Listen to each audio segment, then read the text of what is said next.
नमस्कार साथियों। New advocate की एक सबसे बड़ी जो समस्या है वो समस्या है केस नहीं आ रहे हैं तो क्या करें। यानी कि आपको कोर्ट आते थे 1 साल 2 साल हो गए और आपके पास केस बिल्कुल भी नहीं आ रहे हैं, या बहुत से पुराने वकील भी होंगे जिनके पास केस नहीं आ रहा है। ऐसा क्या है जिसके कारण केस नहीं आ रहा है? क्या आप नए वकील हो, कोर्ट जा रहे हो, पर अभी आपकी कोर्ट में पहचान नहीं है, तो फिर क्या करूं सर? ये नॉर्मल बात है, ये सबके साथ होते हैं। जितने भी न्यू एडवोकेट हैं, न्यू एडवोकेट है, उनके 99% के साथ होता है। 1% उनके साथ नहीं होता है जिनका फैमिली बैकग्राउंड लॉस है, मतलब जिनके पिता दादा चाचा काका मामा एडवोकेट हैं, तो उनके लिए परेशानी। बाकी सबके लिए तो है ही है। सबसे पहले आपको सच का सामना करना पड़ेगा कि आपकी फैमिली का बैकग्राउंड लॉस नहीं है। ये हकीकत आपको माननी पड़ेगी भैया। इस कारण से आपके पास अभी केस नहीं आ रहे हैं। और नए नए वकील होते तब हर कोई बड़ा मैटर, बड़ा केस नहीं देता अपन को। ये सच है, कड़वा है, पर हकीकत है, मानना पड़ेगा आपको। छोटे बड़े कोई काम दे सकता है, पर बड़े केस तो कोई अभी हाल फिलहाल नए में नहीं देगा। ये आपको सच का सामना करना पड़ेगा। फिर आपको एक काम आज ही से शुरू कर दो, रोज कोर्ट जाओ। यानी कि आपको दिल्ली कोर्ट टाइम पर जाना है। जैसे मान लो कोर्ट का 10 AM टू 5 PM तक कोर्ट है, तो आपको 9:30 तक कोर्ट पहुंच जाना है और वापस कम से कम आपको 5:30 या 6 बजे तक वापस आना है। इसके पीछे एक रीजन है। वो रीजन ये है कि जब आप जल्दी कोर्ट जाते हो, अधिकतर वकील 10 बजे के बाद ही कोर्ट आते हैं। अगर आप जल्दी जाते हो तो कोई बंदा आपके पास आएगा, किसी का कोई कुछ हो छोटा बड़ा काम, तो वो बंदा आपको ला सकता है। और लेट में भी यही चीज सेम लागू होती है। तो इसलिए आपके पास कोई केस हो या ना हो, जैसे मैंने कहा रोज कोर्ट जाए, भले ही केस ना हो, भले आपके पास आज एक केस भी नहीं है, आपको दिल्ली कोर्ट जाना है रेगुलर, तभी आपकी पहचान बनेगी कि हाँ भाई ये बंदा है, टाइमो टाइम कोर्ट आता है रेगुलर।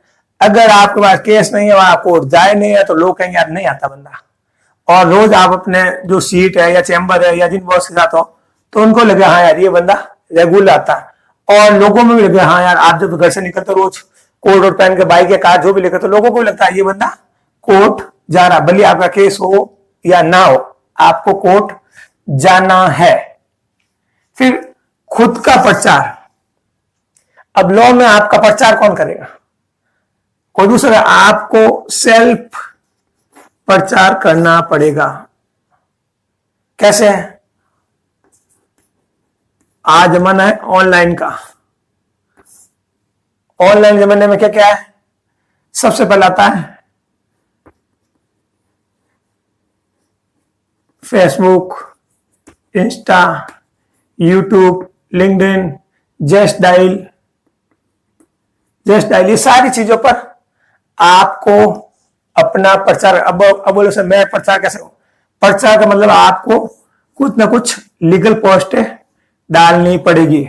जैसे कि आज मैंने यूट्यूब चैनल एडवोकेट राजकुमार बटाने पर पोस्ट डाली है। उसमें मैंने बैल की CRPC की धारा लिखी है, पर मैंने कमेंट में लिखा है कि इसमें BNSS की कौन सी धारा लगेगी, वो आप मुझे कमेंट में बताओ। तो ये आपके लिए एक्सरसाइज है ना। इस तरह से आप लीगल पोस्टर लॉ को FIR कैसे लिखते हैं, कैसे नहीं लिखते, सारी चीजें लीगल जो पोस्ट होते हैं वो आपको पोस्ट है डालनी है। या छोटे बड़े आप वीडियो बनाकर भी यूट्यूब पर डाल सकते हो, इंस्टाग्राम पर रील बनाकर डाल सकते हो, फेसबुक पर डाल सकते हो। मतलब आपको लोगों को पता लगे हाँ इस बंदे को कानूनी जानकारी तो है। फिर आपको ऑफलाइन में आपको लोगों के साथ जुड़ना पड़ेगा। आपको जो आपके समाज के या किसी जो ट्रस्ट चलता है ट्रस्ट के साथ जुड़ो, उससे आपकी पहचान बनेगी, उससे लोग आपको जानेंगे हाँ भाई ये बंदा वकील है, जैसे मैं हूं, हाँ यार राजकुमार बटानिया एडवोकेट है, तो ये आपकी प्रचार करोगे तब भी आपकी पहचान बनेगी। काम बड़ा असर, जैसे कोई शपथ पत्र आ गया और उसने आपको सब तो बोला, आपने शपथ पत्र उसका त्याग करवा दिया, अब नेक्स्ट उसका कोई कोर्ट का काम पड़ेगा वो आप ही के पास आएगा, या उसका कोई छोटा बड़ा कोर्ट का काम है वो आपने उसका करवा दिया तो वो बंदा आप ही के पास आएगा। अभी आपको काम बिल्कुल छोटा लगे, जैसे मान लो बाइक चलान होता है, वो चलान लो, मैं आज के तारीख में भी चलान लेता हूं, मना नहीं करता हूं, क्योंकि वो आज छोटा काम किसी और एडवोकेट के पास ले गया तो नेक्स्ट बार वो उसी एडवोकेट के पास जाएगा, मतलब आपसे कांटेक्ट टूट जाएगा। तो जो छोटा से छोटा काम हो वो आप करने में कोई भी शर्म नहीं करें, ना काम कोई भी छोटा नहीं होता, यानी काम चाहे कुछ भी हो वो छोटा नहीं होता। आपको काम करना, छोटे छोटे काम करोगे आगे आने वाले टाइम आपको ये बहुत बड़े असर दिखाएंगे। या आपको छोटे छोटे जैसे कोई लीगल नोटिस भेजना या और भी कोर्ट की मिशन इस काम में वो आप नकल कॉपी करवाना, ये सारे काम आप कर सकते हैं। छोटे एक काम गांठ बांध लो, सीखते रहो, मतलब लॉ में आपको सीखते रहना चाहिए, आपको कितने भी साल हो जाए सीखते रहो। मैं अभी नया हूं तो मैं भी सीखता रहता हूं, कोई मुझे जूनियर बता सर इस केस में ये हो सकता है, तो बिल्कुल हो सकता है। तो आपको सबसे पहले बेयर एक्ट पढ़ना शुरू कर दो आप, फिर हाई कोर्ट सुप्रीम कोर्ट के जो जजमेंट है वो पढ़ना शुरू कर दो, छोटी बड़ी किताबें है वो खरीदना शुरू कर दो, उसको आपको रेगुलर पढ़ना है। कोर्ट जाता तो खाली मत बैठो, जब आप खाली हो चाहे कि थड़ी पर मत जाकर बैठो, लाइब्रेरी में जाकर बैठो या कोई कोर्ट रूम में जाकर बैठो, वहां देखो कि जो सीनियर वकील है वो कोई बहस कर रहा है, जीरे कर, तो देखो आप कैसे कर रहा है, कोर्ट नहीं तो कोर्ट का प्रोसीडिंग देखो कि अभी ये कैसे क्या कर रहा है, ये चीजें आपको रेगुलर सीखते रहना है। फिर लास्ट आता है फ्री सेवा बड़ा नाम। जैसे कोई पुअर व्यक्ति है उसको आप फ्री में सर्विस दो, उसका कोई छोटा बड़ा काम है वो फ्री में कर दो आप।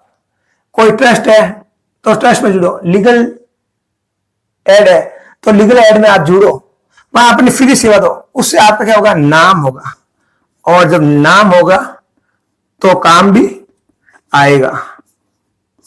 जब आपको लोग जानेंगे तभी तो आपको काम देंगे, वरना काम कैसे देंगे।